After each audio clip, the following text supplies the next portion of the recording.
হে নবী, মুনাফিকদেরকে এত বোকা মনে করেন না যে চেহারার মধ্যে মুনাফিকের দাগলিয়ে ঘুরবে। ও এত চালাক, এত চতুর, এত ধুরন্ধর, আপনি নবীও কোনটা সাহাবী আর কোনটা মুনাফিক আলাদা করতে পারবেন না।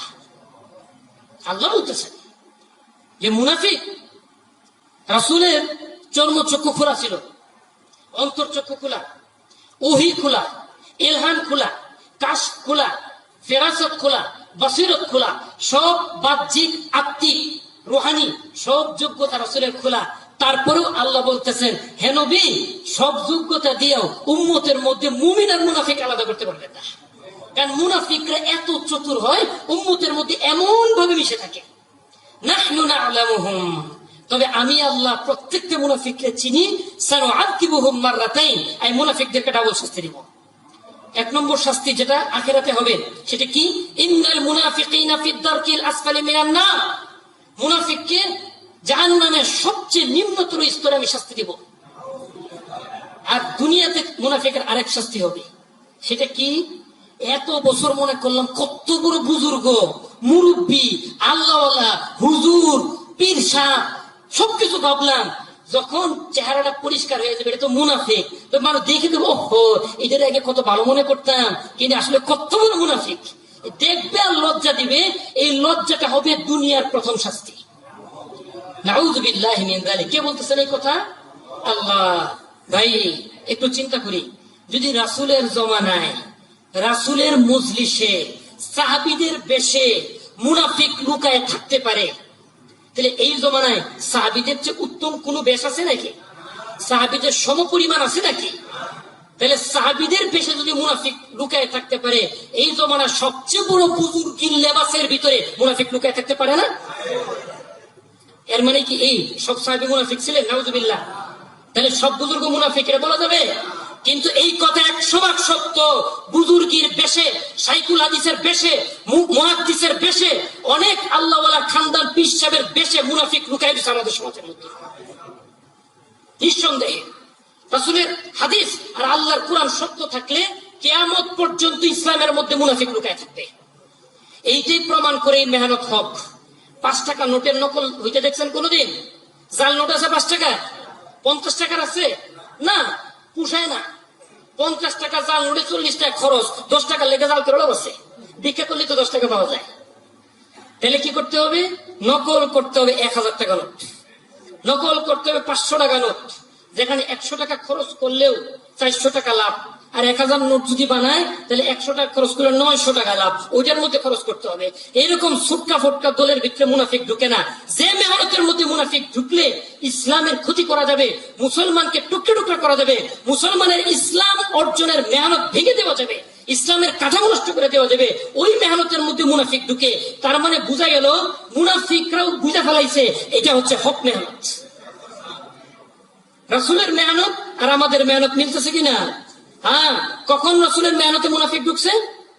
যখন কাফেররা হতাশ হয়ে গেছে যে এই ইসলামের ক্ষতি আর আমরা করতে পারবো না, কারণ 150 কিলোমিটার দূর থেকে আমাদেরকে তাড়াই দিছে। তখন তারা চিন্তা করলো এইবার কাফের দিয়ে কাজ হবে না, এইবার মুসলমান বেশি কাফের ঢুকাইতে হবে। এটা বলে মুনাফিক।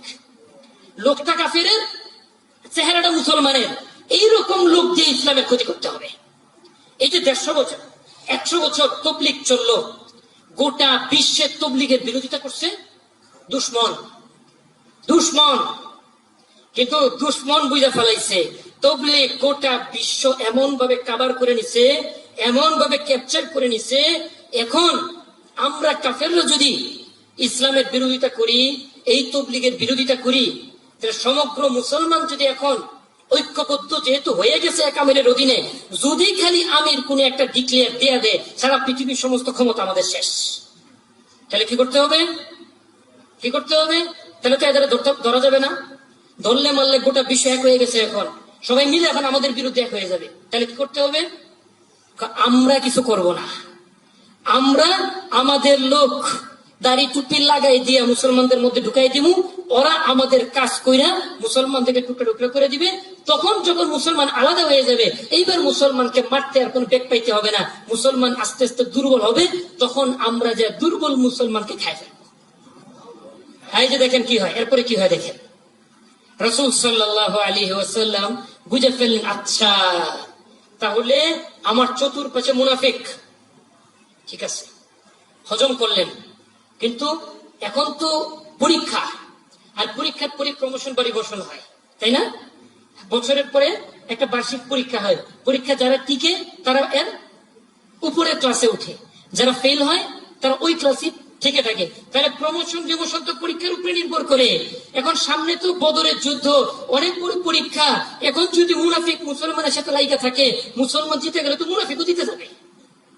আল্লাহ হিকমত খাটাইতেছেন না, না, খুব বেশি সময় মুমিন মুনাফিক একত্রে থাকতে পারবে না। সূরা আলী ইমরানের মধ্যে আল্লাহ বলতেছেন, মা কানা আল্লাহ লিয়াযরাল মুমিনিনা আলা মা আনতুম আলাইহি হাত্তা ইয়ামিজাল খাবিথা মিনাত তাইয়্যিব। তোমরা মুমিন মুনাফিক যেভাবে একাকার হয়ে চলতেছো, খুব বেশি দিন এইভাবে চলতে পারবে না। অতি সত্বর আল্লাহ হক আর বাতিলের মধ্যে পার্থক্য তৈরি করে দিবেন। রাসূল তাহলে বুঝে ফেললেন যে কোনো মুহূর্তে পার্থক্যের পরোয়ানা চলে আসবে। আল্লাহ সুবহানাহু ওয়া তাআলা এবার একটা হিকমত খাটাইলেন। রাসূলকে বললেন, আপনি রায় নেন, আমরা মদিনার ভিতরে থেকে যুদ্ধ করব না বাইরে দিয়ে যুদ্ধ করব? কথা বুঝছেন? এবার মুনাফিকরা রায় দিতেছে মদিনার ভিতরে থেকে যুদ্ধ করলেই ভালো। কেন এই রায়টা দিছে? কারণ মদিনার ভিতরে ঘর বাড়ি ক্ষেত খামার গাছপালা বহুত কিছু আছে। যুদ্ধ যখন চলবে তো গাছের পিছনে, ঘরের দেয়ালের পিছনে, ক্ষেতের আইলে লুকায় তো আত্মরক্ষা করা যাবে। তা যুদ্ধের সময় লুকায় থাকবো, গনিমতের সামনের কাছে এসে খারামু, চলাচল আমাদের গনিমত দিয়ে দিবে, মাঝখানে যুদ্ধ করা লাগলো না। কিন্তু যদি ময়দানে যে যুদ্ধ করা লাগে তাহলে কি হবে?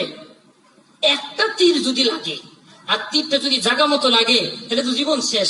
আমরা তো জীবন দিতে আসি নাই, আমরা তো মুসলমানের মধ্যে গিরিঙ্গি বাজাইতে আসছি। তখন বাইরে গেলে তো জীবনের প্রশ্ন, আমরা তো মরতে আসি নাই, অতএব মরা যাবে না, বাহিরে যে যুদ্ধ করা যাবে না, মদিনার ভিতরে থেকে যুদ্ধ করতে হবে। রাসূল আল্লাহর উপরে ভরসা করে এবার ফয়সালা দিয়ে দিলেন, না, আমরা যুদ্ধ করব মদিনার বাহিরে গিয়া। এখন তো মুনাফিকদের কলবের মধ্যে কুলুয়াল্লা শুরু হয়ে গেছে। এখন কি করা যায়? তারা তৎক্ষণাৎ মাশওয়ারা করছে। তারা বলছে, দেখো সবাই তো জজবার উপরে রাজি হয়ে গেছে, এক কাজ করো, যখন মুসলমান রওনা হয়ে যাবে উহুদের প্রান্তরে, তখন সামনে থাকবে মৃত্যু, পিছনে থাকবে জীবন। অর্থাৎ পলায় গেলে বেঁচে যাবা আর সামনে গেলে মরে যাবা। তখন যদি তুমি মুসলমানদেরকে এই জিনিসটা বুঝাইতে পারো, হয়তো মুসলমান ফেরত আসবে, এই যুদ্ধে লিপ্ত হবে না। তারা রাজি হইল, রওনা হয়ে গেল। উহুদের প্রান্তরে সাহাবায়ে কেরাম তাকবীর দিয়া জজবার সহিত আগায় যাচ্ছেন। আর মুনাফিকরা তো ভয় পেয়ে গেছে, হাই হাই, এদের তো মৃত্যুর কোনো ভয় নেই, যেমনি আগায় যেতেছে এরা তো কখনোই পিছু উঠবে না। তাহলে কি করা যায়?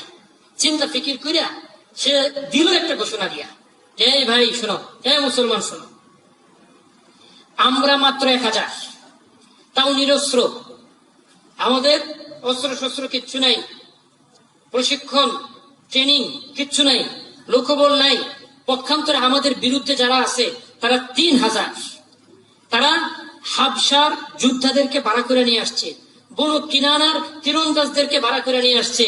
এদের বিরুদ্ধে আমাদের মতো দুর্বল 1000 যুদ্ধে লিপ্ত হওয়া মানে নিজেকে আত্মহত্যায় পেশ করা।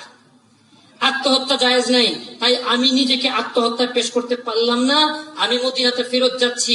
আমার সাথে যারা একমত আছো তারা আমার সাথে মদিনাতে ফেরত চলো। এই কথা যখন রাসূলের মজমার মধ্যে বলতেছেন, রাসূল কিন্তু চুপ। রাসূল বুঝে ফেলাইছেন এই যে আল্লাহ এখন হক আর বাতিলের মধ্যে পার্থক্য করে দিবে। রাসূল চুপ করে বসে রয়েছেন। এইবার সাহাবায়ে কেরাম পেরেশান হয়ে গেছে, রাসূল কোনো কথা বলেন না। আবার এই দিক দিয়ে ইনি যে কথাটা বলছেন, অনেক বড় মুরব্বী, অনেক বড় মুসলিম পাওয়ারফুল লিডার, সে যে কথাটা বলছে কথার মধ্যে তো যুক্তি আছে। কারণ আমরা কি লিডারের মুরব্বীর কথা শুনবো নাকি আমিরের কথা শুনবো? আরে ভাই, এটা তো আপনি কইতেছেন। সাহাবায়ে কেরাম দ্বন্দ্বে পড়ে গেছে, মুরব্বীর কথার মধ্যে তো যুক্তি আছে, মুরব্বীর কথা শুনবো নাকি আমিরের কথা শুনবো, চিন্তা করে গেছেন। সাথে সাথে আল্লাহ সুবহানাহু ওয়া তাআলা সাহাবায়ে কেরামের কলবকে জমাই দিয়েছেন। আরে যত বড় মুরব্বী হোক, নবীর সামনে কোন নবী মুরব্বীগিরি চলে নাকি? আমরা নবীর সাথে আছি। এই কথা বইলা 700 সাহাবী রাসূল সাল্লাল্লাহু আলাইহি ওয়াসাল্লামের পক্ষে চলে আসলেন। আর 1000-এর মধ্যে 700 বাদ দিলে কতজন থাকে? এই 300 ওই মুরব্বীর সাথে আলাদা হয়ে মদিনাতে ফেরত গেলেন। এই মুরব্বী আর তার 300 সাথী 1 মিনিট আগে সাহাবী ছিল। 1 মিনিটে কি ছিল? যেই রাসূলের কাফেলার থেকে আলাদা হয়ে গেছে বিদ্রোহীরা, এইবার সাহাবীর কাতারে তাদের নাম নাই, সাহাবীর খাতায় তাদের নাম নাই, তাদের নাম মুনাফিকের খাতায় রেজিস্টার্ড হয়ে গেল।